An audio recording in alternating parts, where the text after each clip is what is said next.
as large as your spirit is, how much of God dwells there? How much of his waters have you drunk?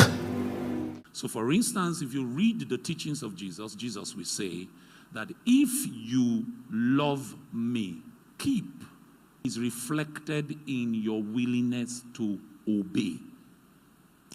So if Jesus, in his own wisdom, shows us that in your love journey with the Lord, the proof of your love will be in your obedience, then it means, therefore, that any child of God that has not made obedience a critical aspect of their Christian journey cannot claim to have met Jesus.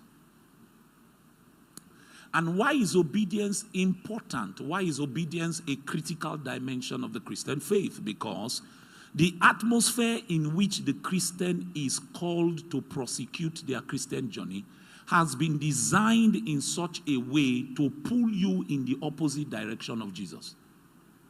So if you are going to survive as a Christian in modern day, the proof is that you will see the attractions that the environment in which you are domiciled provides, but by a deliberate intention, you will choose rather to obey Christ. So one of the tests that the believer is going to undergo in their Christian journey is when you are faced with options, whose voice will you obey? When you are faced with opportunities that provide you a platform that makes it look as if you were to go contrary to Christ, it will be more pleasurable, it will be more interesting, it will be more advantageous. Whose voice will you choose to obey? So Paul says that, but now much more in my absence, work out your own salvation with fear and trembling. So you've come into salvation.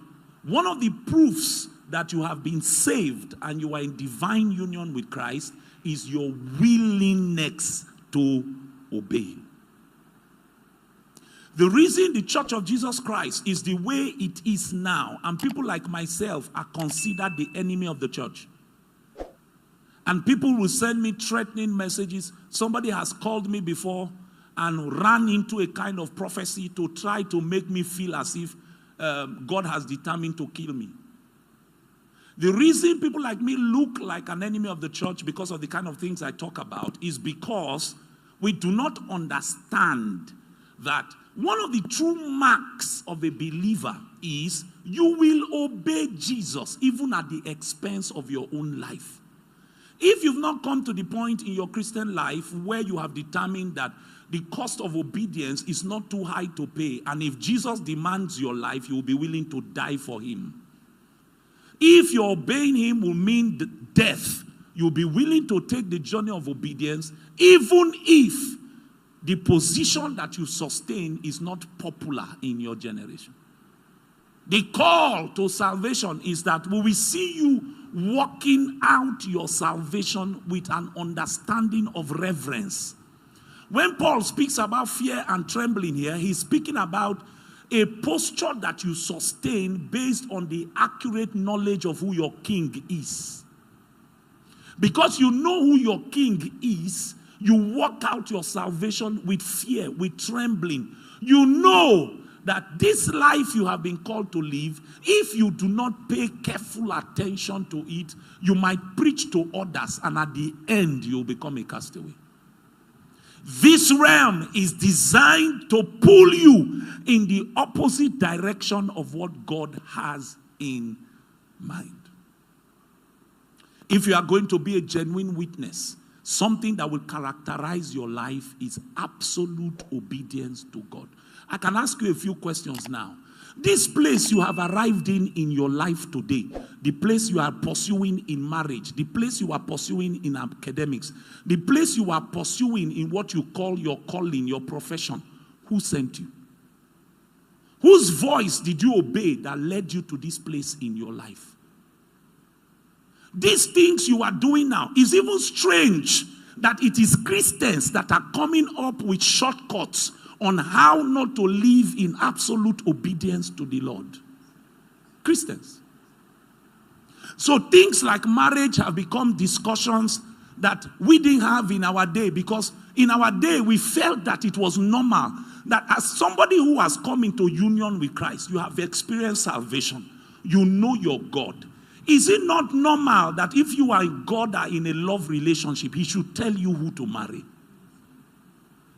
We assumed, we took it for granted that this is the normal way a Christian should live.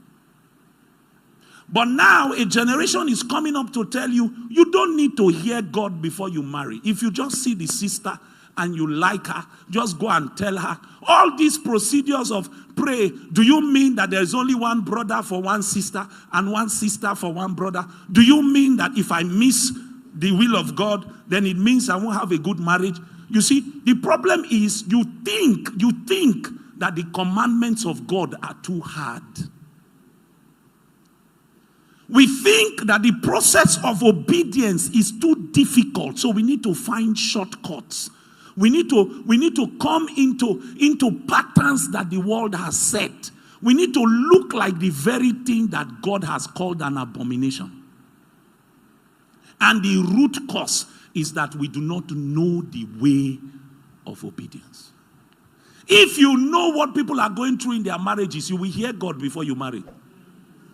If you know exactly how tough it is to navigate marriage, you will make sure that God is in that boat before you enter. If you know how important a marriage is and why Satan is fighting marriages consistently, if you know how important the union between a man and a woman is in the agenda of God, you'll be careful who you marry. In fact, we have become a generation that does not even believe that you can be beautiful, you can be handsome, and yet God will tell you no marriage for you. When last did you meet a young person and the person is growing old, 34, 35, 36, and you meet her, maybe a young lady, and you say, auntie, when are you going to marry? And she says, I've heard God. God told me marriage is not for me. When last? Is it that the thing that Jesus said is a lie? Because when Jesus was teaching about marriage, Jesus said to them, when they came to ask him on the matters of divorce, Jesus said to them, he said, listen.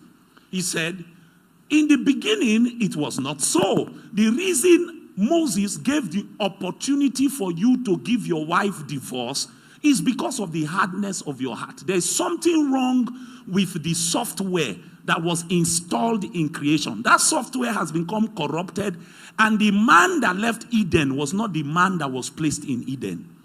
The man that God placed in Eden was a man perfect in the image and likeness of God. By the time that man was living Eden, that man was living Eden under a different spiritual covering. What Adam lost in the Garden of Eden was not his bank account. What Adam lost in the Garden of Eden was not necessarily his health. What he lost in the Garden of Eden was his fatherhood. As large as your spirit is, how much of God dwells there? How much of his waters have you drunk?